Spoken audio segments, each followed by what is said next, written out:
ऐसे में संजय ये भी अब समझना चाहेंगे कि आगे और क्या टिप्पणियां अभी तक की गई हैं। टिप्पणियां ये भी की गई हैं कि कानून सबके लिए बराबर है।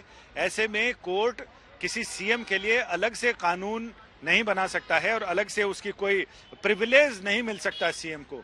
सीएम है तो मतलब कहने का मतलब है सीएम है, आप अपने घर के हो, कानून की निगाह में आप बराबर हो। जो कहते हैं एक ही सफ में खड़े हो गए महमूद अयाज, ना कोई बंदा रहा ना कोई बंदा नवाज। तो जस्टिस स्वर्णकांता शर्मा अपने फैसले में यही बता रही हैं कि अलग से कुछ नहीं। और अदालत इस अवसर पर, क्योंकि आप जिस जांच एजेंसी के अधिकारों को चैलेंज कर रहे हैं, तो आपके लिए ट्रायल यहाँ पर कोई मिनी ट्रायल हम शुरू नहीं करने जा रहे हैं। जो दलीलें दोनों तरफ से दी गई हैं हम सिर्फ उसी पर बात कर रहे हैं। और किसी भी कानून में जिसके ऊपर आरोप हो, आरोपी ये प्रिविलेज नहीं ले सकता है कि उसके हिसाब से डायरेक्ट किया जाए कि जांच एजेंसी किस तरह से जांच करे। लिहाजा जांच एजेंसी अपने नियमों के आधार पर जांच कर रही है। और ये भी कहा है कि हाईकोर्ट ने कहा है कि मनी लॉन्ड्रिंग केस में अरविंद केजरीवाल को गिरफ्तार किया गया है। कोर्ट इसे एग्जामिन करेगा, यानी निचली अदालत इसे एग्जामिन करेगी कि जो अरेस्ट है वो लॉ के मुताबिक है या नहीं है। फिलहाल यहाँ पर जो दिया गया है ये कहा गया है कि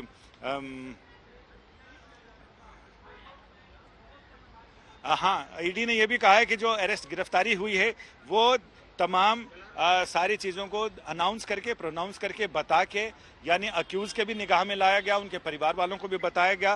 तो वो तमाम चीज़ें जो दलीलें दी जा रही हैं उसको लेकर अदालत ने इस पर केजरीवाल की दलील पर यह संदेह जताया है कि आप ये दावा कर रहे हैं, आप ये दलीलें दे रहे हैं कि उनको बिना बताए और कानूनी प्रावधानों को ताक पर रखकर उनकी गिरफ्तारी की गई है। तो ईडी जो कह रही है, ईडी के पास इस बात के प्रमाण भी हैं और दस्तखत हैं तमाम लोगों के, जिनकी निगाह में ये दिया गया कि हाँ, इस आरोप में इनको गिरफ्तार किया जा रहा है। तो लिहाजा धीरे धीरे लग रहा है कि अदालत केजरीवाल की दलीलों से सहमत नहीं दिख रही है। अब मुझे लग रहा है कि बस वो फाइनल वर्डिक्ट वो आने वाला है, जिसके बारे में अपन सोच रहे हैं कि जो चरम और परम स्थिति है इस फैसले की, बस वो एक दो लाइनें आने वाली हैं कि अदालत, आखिर में अदालत का निष्कर्ष क्या है। क्या अरविंद केजरीवाल की अर्जी खारिज की जा रही है या उसे एक्सेप्ट किया जा रहा है, ये देखना दिलचस्प होगा। पंकज, क्योंकि घोटाले में बहुत पेचीदगियां होती हैं, उसको राजनीतिक पार्टियां अपनी तरफ से, अपनी तरह से तोड़ मरोड़ सकती हैं, लेकिन अदालत से जब इतनी स्पष्ट टिप्पणियां आती हैं तो राजनीतिक मुश्किलें भी उतनी ही, क्योंकि लोगों को वो समझ में आता है। और जैसा कि हमने पहले भी चर्चा की कि अदालत में कम से कम संपूर्ण देश की आस्था है। एक मामले में अगर एक पार्टी को झटका लगता है, दूसरे मामले में दूसरे को भी लगता है। स्वायत्त है हमारी अदालतें। बिल्कुल श्वेता, और कोर्ट में जिस तरह से फैसला सुनाया जा रहा है, जज खुद ये कह रहे हैं कि आप कोर्ट या जज पर सवाल नहीं खड़े कर सकते हैं, क्योंकि जो गवाह हैं उन्होंने कोर्ट के सामने ही बयान दिया है। और जाहिर सी बात है कि आम आदमी पार्टी के लिए ये जो स्थिति है ये थोड़ी मुश्किल भरी जरूर रहेगी, लेकिन इसको किस अंदाज में अब आम आदमी पार्टी पेश करेगी ये एक अपने आप में बड़ा सवाल रहेगा। क्योंकि जाहिर है कि इस पूरे मामले में जो एक के बाद एक बातें कही गई हैं वो दलीलों के आधार पर हैं। एक तरफ ईडी ने विरोध किया था याचिका का, ईडी ने यह भी कहा था कि इस वक्त चुनाव है, इसलिए इस बात को ध्यान में रख के बिल्कुल ये गिरफ्तारी नहीं की गई है। ईडी ने साथ ही ये भी कहा था कि इस पूरे मामले में अरविंद केजरीवाल ही साजिश करता है। तो ईडी ने जो बातें कही थी, और साथ ही अभिषेक मनु सिंघवी यानी कि जो अरविंद केजरीवाल के वकील हैं उन्होंने बात कही थी, उसका सिलसिलेवार जवाब यहाँ पर दिया जा रहा है। आदेश में फाइनल रूप में क्या कहा जाएगा वो सबसे अहम रहेगा आम आदमी पार्टी के लिए, क्योंकि हमेशा से जो जानकारी सामने आई है कि इस पूरे मामलों में आम आदमी पार्टी के दो पहलू होते हैं, पहला कानूनी रूप से और दूसरा राजनीतिक रूप से।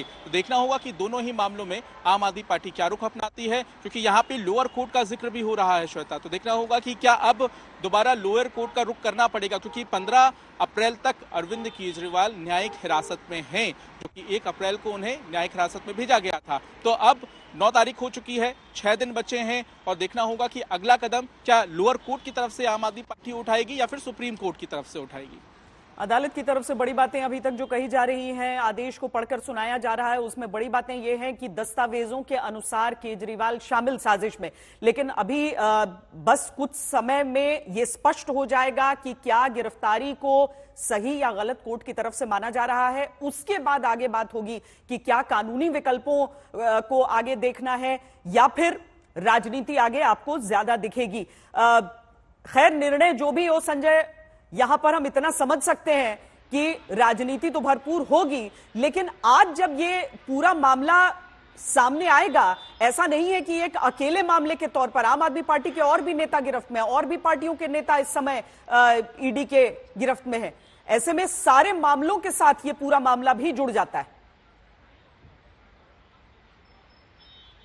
जी हाँ, बिल्कुल। और अदालत ने साफ कह दिया है कि अदालत किसी भी राजनीतिक प्रभाव और इन तमाम चीजों से अलग होकर फैसला करती है।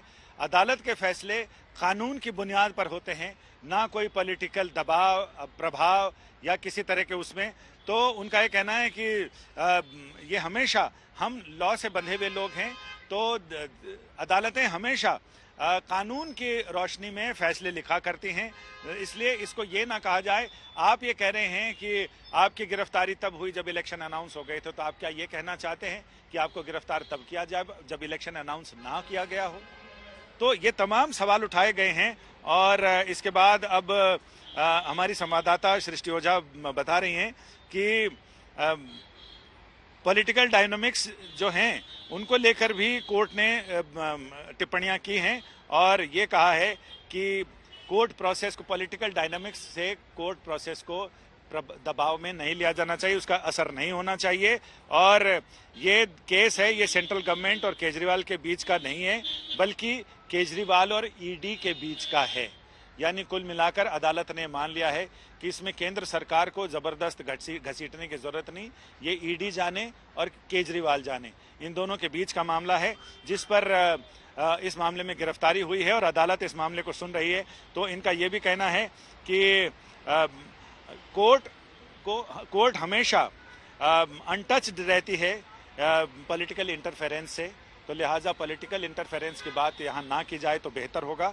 तो ऐसे में अभी अदालत अपने निर्णय के विभिन्न पहलुओं पर बता रही है, जो फैसला दिया गया है उसके विभिन्न पहलुओं पर बात कर रही है और जगह जगह से अदालत ये बता रही है कि कौन कौन से इंपॉर्टेंट चीजें हैं, अदालत में जो हाईलाइट की गई चीजें हैं निर्णय की, उनके बारे में बताया जा रहा है। जो बड़े सवाल उठाए गए थे अरविंद केजरीवाल के पक्ष से, जो वकील थे उनकी तरफ से, उसमें जो अहम बातें हैं वो एक एक करके हम आपको दिखा रहे हैं। जज अपने फैसले को पढ़कर सुना रही हैं। उन सारी चीजों के बीच ये जो मुद्दे हैं वो अहम हैं। सबसे पहले शुरुआत उन्होंने की इस बात से कि ये जमानत के लिए नहीं है। उन्होंने ये भी कहा कि विशेषाधिकार किसी को नहीं दिया जा सकता है, न्याय की नजर में सब एक समान है, चाहे मुख्यमंत्री ही क्यों न हो किसी राज्य का। याचिकाकर्ता यानी अरविंद केजरीवाल मनी लॉन्ड्रिंग के मामले में गिरफ्तार हुए हैं। अब देखिए, बहुत सारे तर्क आम आदमी पार्टी की तरफ से अरविंद केजरीवाल की तरफ से दिए गए थे, जिसमें टाइमिंग को लेकर सवाल उठाया गया था। तो टाइमिंग को लेकर अदालत की तरफ से कहा गया है कि ये ईडी का निर्णय है कि कब गिरफ्तार किया जाए। लेकिन दूसरी बात जो उठाई गई थी केजरीवाल की तरफ से वो ये कि जो लोग हैं उन्हें गिरफ्तार करके और उसके बाद उन्हें अप्रूवर बनाया गया था, जिसके आधार पर अरविंद केजरीवाल को गिरफ्तार किया गया है, और उनकी विश्वसनीयता पर सवाल उठाए गए थे। तो ये कोर्ट की तरफ से कहा गया कि सवाल ईडी पर नहीं बल्कि कोर्ट पर ही यह है उठ रहा है, और जो अप्रूवर के बयान हैं वो मैजिस्ट्रेट के सामने दिए गए हैं, लिहाजा उनको उनकी विश्वसनीयता पर सवाल नहीं उठाए जा सकते हैं। राजनीति अदालत नहीं करती है, अदालत को राजनीति से कोई लेना देना नहीं होता है पंकज, और इसीलिए ये गिरफ्तारी अगर गलत साबित नहीं की जाती है कोर्ट में तो सीधे तौर पर जमानत भी एक बहुत बड़ा सवाल अभी केजरीवाल के लिए होगा। भले प्रचार उनके जेल वाली फोटो के साथ किया जाए, लेकिन केजरीवाल का प्रत्यक्ष बाहर होना भी पार्टी के लिए उतनी ही बड़ी जरूरत है। बिल्कुल जरूरत है, और कानूनी तौर पर अपने आप को मजबूत करना होगा आम आदमी पार्टी को कि वो अगला कदम किस रूप में उठाती है। और यहाँ पर जो तमाम बातें आप अहम बता रही हैं कोर्ट के फैसले की जो को सुनाया जा रहा है श्वेता, यहाँ पर अहम बात ये भी है कि सीधे तौर पर कोर्ट ने कह दिया है कि राजनीति जो है वो प्रशासन को प्रभावित कर सकती है लेकिन न्यायपालिका को प्रभावित नहीं कर सकती। और अगर एक तुलना हम कर देखें तो पिछले दिनों आपको याद होगा श्वेता कि जब मुख्यमंत्री अरविंद केजरीवाल को उनके पद से हटाने के लिए याचिका दाखिल की जा रही थी तो काफी नाराजगी हाईकोर्ट ने जाहिर की थी। एक के बाद एक याचिका लगाई जा रही थी और हाईकोर्ट ने फटकार तक लगा दी थी, ये कहा था कि आप केंद्र या एलजी के पास जाइए। और वही हाईकोर्ट आज तमाम बातों का जवाब दे रही है। वो कह रही है कि कानून के मुताबिक ही काम को या फिर इस पूरे फैसले को अंजाम दिया जा रहा है। दूसरी अहम बात यह भी है यहाँ पर कि अब कानूनी रूप से और बड़ा चैलेंज आम आदमी पार्टी के लिए होगा। श्वेता, इस केंद्र और केजरीवाल के बीच का नहीं है, जांच और पूछताछ से सीएम को छूट नहीं मिल सकती है। संजय जी बताएं।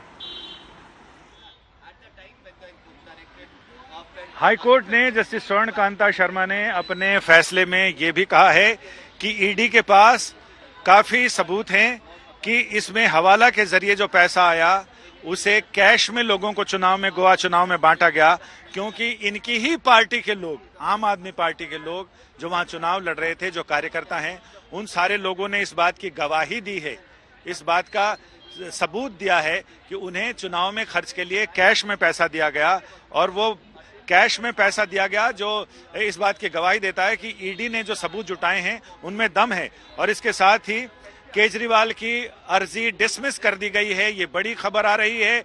जस्टिस स्वर्ण कांता शर्मा ने केजरीवाल की अर्जी खारिज कर दी है, यानी कुल मिलाकर अब केजरीवाल को सुप्रीम कोर्ट का ही दरवाजा खटखटाना पड़ेगा।